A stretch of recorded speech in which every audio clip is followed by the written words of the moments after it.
Hey, how you doing? Mr. Tannen here.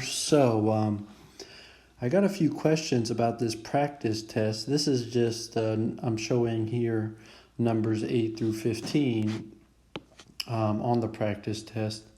But I wanted to go through some of these, especially numbers 12 and 15. And if you watch this video and would like me to go through another one, just let me know. Number 12 was, I think, a little tricky, but it's telling you that the numbers A, B, and C are the first three terms of an arithmetic sequence. And the question is B half of the sum of A and C? So does B equal half of the sum of A and C? Well, if you look at this, or it's A plus C divided by 2. If I look at this, it's saying, well, is B basically the average of A and C? And for an arithmetic sequence, something is going up by a constant sum or difference. So for instance, 3, 6, 9. Or you could say, even if it's starting at something like 11, 15, 19, going up by 4. Well, check it out. If I add, in each of these cases, those are my A and C and B. 3 and 9 make 12, half of that is 6. That works. 11 and 19 make 30, half of which is 15. That works. And actually, that's going to be the case always, because if something's going up by a constant difference, right? 3, in this case, a constant difference of 3. Here, a constant difference of 4.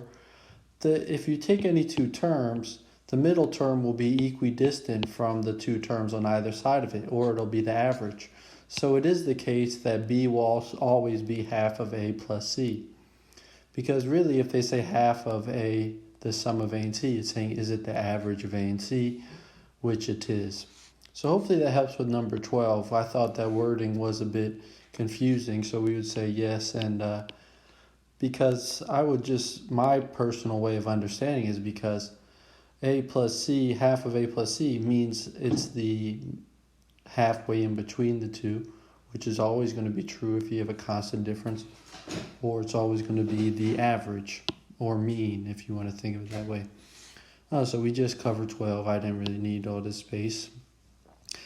The other one that I got some questions about was number 15 here. So number 15 is telling us the length L1 of the first loop of a spring is 16 inches. And then the length L2 of the second loop is 0.9 times the length of the first loop. So we know that the constant ratio is 0.9.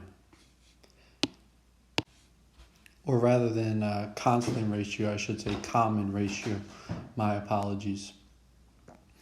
So we also know that the length of the first loop is 16 inches, which we usually say the first value, right? Which we often just put in as A. In this case is 16 inches. And you may recall the question, let's continue. It's saying the length of the third loop is 0.9 times. So it's continuing. It's a geometric series because they're asking, suppose that this has infinitely many loops. Would its length be finite or infinite? Explain. Find the length of the spring if possible.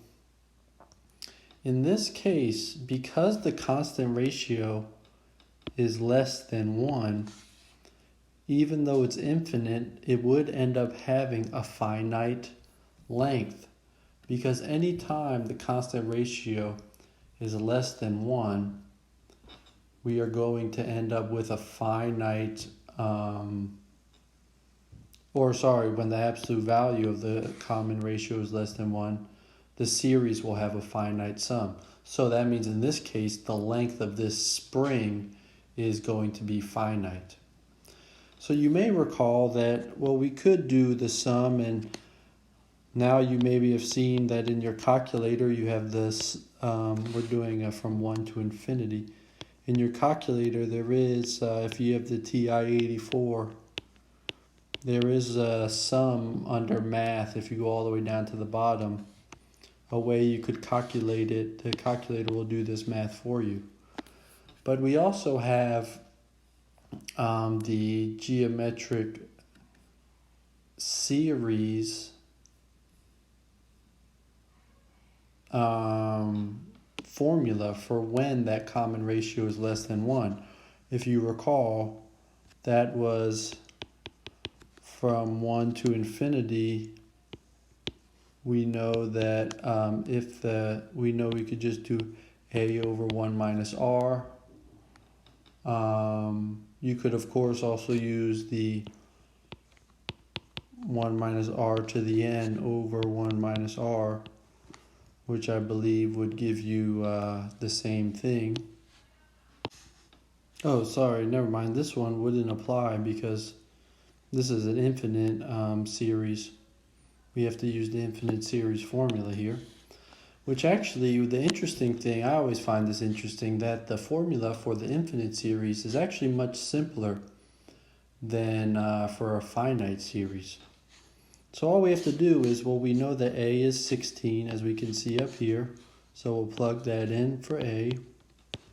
We know that r then is 0.9, so we'll plug that in for r. So we just get, if I'm to go over here, 16 over 0.1 divided by 1/10 is the same as multiplying by 10, right? And multiply by the reciprocal. And so it's actually, the length of this spring will be 160. If you recall, we were initially in inches. So the length of the spring would be 160 inches. So hopefully these videos help with the explanation as I work through them. Let me know if you have questions about other ones that were on this practice test, or anything else that came up as you were doing this schoolwork, or these problems, if my explanation needed to be, if you need me to add anything. Much love to everybody. Feel free to give me some feedback on these videos. Hope they were helpful.